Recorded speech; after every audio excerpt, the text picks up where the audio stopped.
resolvendo agora questões do Enem, essa aqui de 2017. Em 1938, o arqueólogo alemão William Koenig, diretor do Museu Nacional do Iraque, encontrou um objeto estranho na coleção da instituição, que poderia ter sido usado como uma pilha similar às utilizadas em nossos dias. A suposta pilha, datada de cerca de 200 a.C., é constituída de um pequeno vaso de barro, argila, no qual foram instalados um tubo de cobre, uma barra de ferro, aparentemente corroída pelo ácido, e uma tampa de betume, asfalto, conforme ilustrado. Considere os potenciais de redução, e aí ele quer saber quem é o cátodo disso aqui, né? Então aqui, ó, você tem o tubo de cobre, você está vendo que é o tubo de cobre, e aqui a barra de ferro. Vamos olhar aqui para os potenciais. Então, o potencial de redução do ferro 2 é negativo. O potencial de redução do cobre é positivo. Então, o ferro 2 não sofre redução. E, de fato, a barra de ferro estava corroída. Então, certamente, o ferro sofreu oxidação. Então, o ferro é o ânodo. E você tem um potencial aqui agora positivo, 0,44. Essa é a oxidação. O cátodo, consequentemente, é o tubo de cobre. Então, vamos marcar o nosso X aqui na letra D. Outra questão do Enem, essa aqui eu não lembro exatamente de qual edição. Deixa eu fazer uma correção aqui, vou colocar um E para ficar mais correto, né? Então, vejamos lá. As reações químicas podem ser evidenciadas por aspectos visuais, tais como a produção de gases, mudanças de cor e formação de sólidos.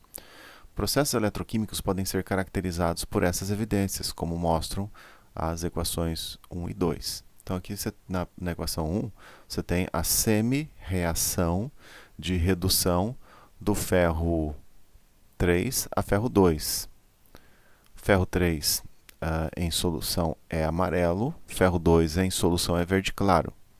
E na equação 2, a semi-reação de redução do cobre 2. Cobre 2 que em solução é azul. Ao se construir a seguinte célula galvânica, será observado que a solução de íons ferro se tornará mais esverdeada e a solução de íons cobre se tornará mais azulada. Só um detalhe aqui, eu não sei se foi um erro que eu copiei do Enem, ou se é um erro do Enem ou é o meu erro de digitação, mas enfim, aqui só vamos, nessa parte aqui, fazer uma pequena retificação. Vou até pôr em preto aqui. Aqui, a rigor, deveria colocar assim, deixa eu mudar de cor aqui para ficar melhor. Aqui seria cobre, cobre sólido, né? NOx 0. Cobre 2 mais aquoso. Então, só para trocar isso aqui, ó, espero que vocês entendam. Pronto. Então, do lado esquerdo aqui você tem cobre, cobre 2 é o ânodo, ferro 3, ferro 2, platina é o cátodo. Tem uma ponte salina ligando os dois eletrodos, né? Então, vamos lá. Ao se construir a seguinte célula galvânica, será observada que a solução de íons ferro se tornará mais esverdeada. Se a solução de íons ferro está se tornando mais esverdeada, é que o ferro está sofrendo redução. E, de fato, o potencial de redução do ferro 3 é bem maior que o potencial de redução do cobre 2. Então, o ferro 3 sofre redução a ferro 2, por isso a solução fica cada vez mais esverdeada. E se alguém sofre redução, o ferro 3, alguém tem que sofrer oxidação. Quem sofre oxidação é o ferro, é o cobre metálico. E por isso a solução de cobre se torna cada vez mais azulada. Então vamos ver, o cátodo corresponde ao eletrodo de cobre? Não. O ânodo corresponde ao eletrodo de cobre? Sim. O fluxo de elétrons ocorre no sentido do eletrodo de ferro para o de cobre? Não. Os elétrons vão do eletrodo de cobre, onde você tem oxidação, no ânodo, em direção ao eletrodo de ferro. Ocorrerá a redução dos íons cobre 2? Não. Vai acontecer oxidação do cobre metálico. Ocorrerá a redução dos íons ferro 2? Não. Quem se reduz são os íons ferro 3. Esse aqui já é do Enem de 2018. Só vou lembrar uma coisinha para vocês.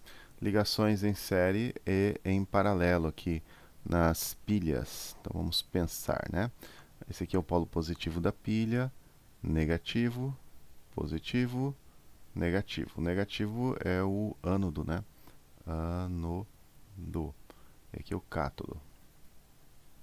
Então aqui em cima você tem ligação em série, né? Positivo de uma no negativo de outra.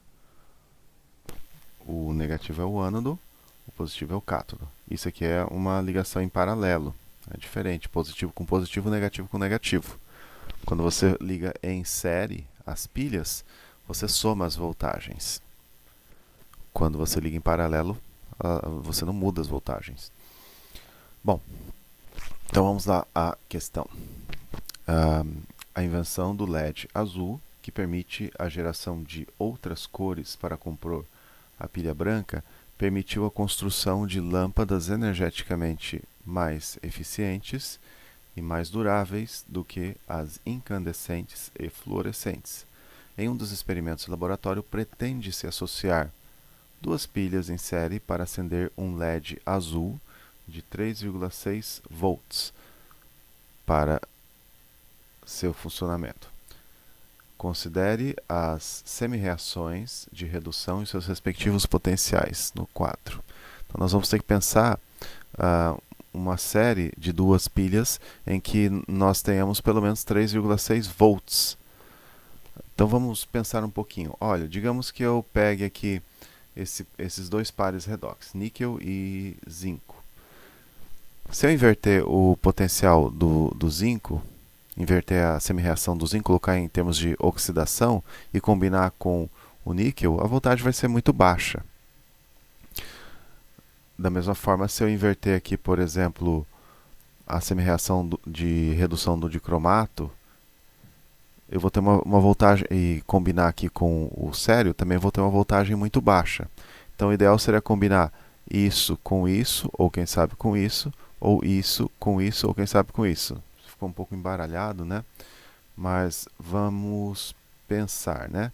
Olha, aqui, se eu combinar, por exemplo, o sério 4 com o níquel, eu vou ter uma diferença de o sério 4, então, sofrendo redução, o níquel sofrendo oxidação, eu teria que inverter aqui a semi-reação do níquel. Eu teria 1,86 volt, né? Então, usando o níquel como ânodo. Se eu pegar, por exemplo, e combinar o sério, sofrendo redução, sério 4 aqui, com a oxidação do zinco, então eu teria que inverter a semi-reação do zinco para inverter esse sinal aqui. Afinal, o zinco tem que se oxidar para o sério se reduzir. O potencial então seria 1,61 mais 0,70.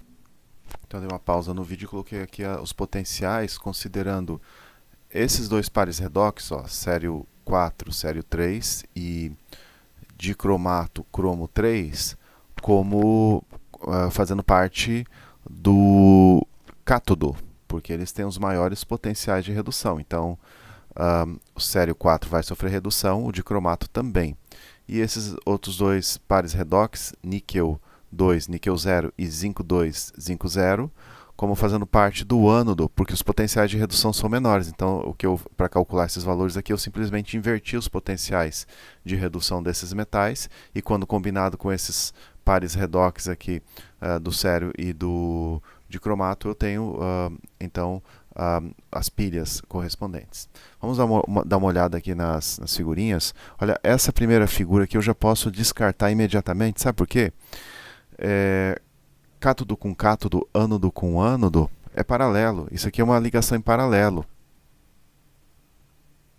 Isso aqui não é uma ligação em série. Eu preciso de uma ligação em série para somar a voltagem, por exemplo, 2,37 mais 1,86 ou 2,09 mais 1,58 ou alguma coisa, alguma combinação desses valores maiores aqui que eu calculei para obter pelo menos 3,9 volts. Essa ligação em paralelo aqui não vai chegar a esse valor.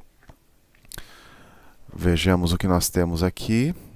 Aqui eu tenho, não é uma ligação em paralelo, é uma ligação em série, mas aqui eu tenho sério, o par redox sério 4, sério 3, com o par redox de cromato cromo 3. E isso aqui dá uma voltagem da ordem de 0,27, só você fazer essa diferença, 1,61 a 1,33. Deixa eu fazer. Dá 0,28 o potencial dessa célula. E o potencial dessa outra célula, níquel com zinco, é só você fazer a diferença disso aqui. Dá o que? 0,51. Então, se você juntar aqui 0,51 com 0,28, você não consegue 3 volts para ligar o LED. Essa outra aqui também em paralelo. Olha só, ano do zinco, ano do níquel ligados. Paralelo, não funciona. Essa aqui, vamos ver. Aqui eu tenho o sério, eletrodo de sério, eletrodo de cromo. Vamos pensar. Aqui o eletrodo, o sério é o cátodo, né? Olha, o sério ligado aonde? Sério ligado ao níquel. Sério ligado ao níquel. Sério ligado ao níquel, vamos ver, tá aqui, sério ligado ao níquel. Isso aqui dá 1,86. Vamos pensar um pouquinho melhor. E aqui eu tenho zinco ligado ao dicromato. Vamos ver. Dicromato ligado ao zinco. 2,09. Começou a ficar quente o negócio. Vamos ver esse outro caso aqui. Se faz sentido. Aqui eu tenho, na verdade, o correto, a soma. Deixa eu apagar aqui, fazer ao vivo aqui uma correção. Vai ficar melhor. Vou usar a borrachinha, se o computador permitir. Então, vou apagar aqui para ficar mais claro para vocês. Bom, eu estou entre a letra D e a letra E. Então, vamos lá, até vou mudar de cor aqui. Vamos analisar novamente aqui a letra D. Cadê aqui? Eu preciso de uma canetinha mais grossa. Pronto. Então, aqui, ó, nesta célula... tá. Então, agora sim. Nesta célula, agora sim, eu tenho aqui uma das pilhas, ó, sério com dicromato. Também sério com dicromato. Combinar sério com dicromato vai dar alguma coisa como 0,28 volt. É bem parecido com isso aqui, ó, tá vendo? 0,28. E aqui eu tenho 0,51. E deixa eu ver qual a diferença desse aqui com esse aqui. A diferença desses dois aqui, dessas duas células, provavelmente é apenas de sinal, dessa com essa. De todo jeito, a voltagem não foi suficiente. Vamos analisar esta aqui, que é o item D, só para mostrar por que ele é o item correto. Veja só, aqui você tem sério 4, sério 3, ou seja, 1,61, combinado com o eletrodo de zinco, então mais 0,76. Então você já sabe, sério com zinco, cadê? Sério com zinco, 2,37 volt. Então, sério com zinco, é uma pilha de sério e zinco. Do outro lado aqui, eu tenho dicromato com níquel. Dicromato com níquel. Dicromato com níquel. Dicromato com níquel, 1,58. Repare aqui que o grafite aqui do eletrodo de sério, que é o coletor de corrente, está ligado ao níquel do eletrodo de níquel. E o grafite aqui do eletrodo de cromato ligado ao zinco do eletrodo de zinco. Então, ligação em série, Além do mais, a voltagem aqui vai ser 1,58 mais 2,37, que vai dar certamente maior que 3,6. Então, 2,37, 2,37 mais 1,58. Então, isso dá 3,95 volt. 3,95 volt. Bom, próxima aula continuamos. Espero que tenha ficado claro para você. Você dá uma... Enfim, essa é a resposta que é correta. Dá uma analisada. Se você tiver dúvida, você escreve aí embaixo.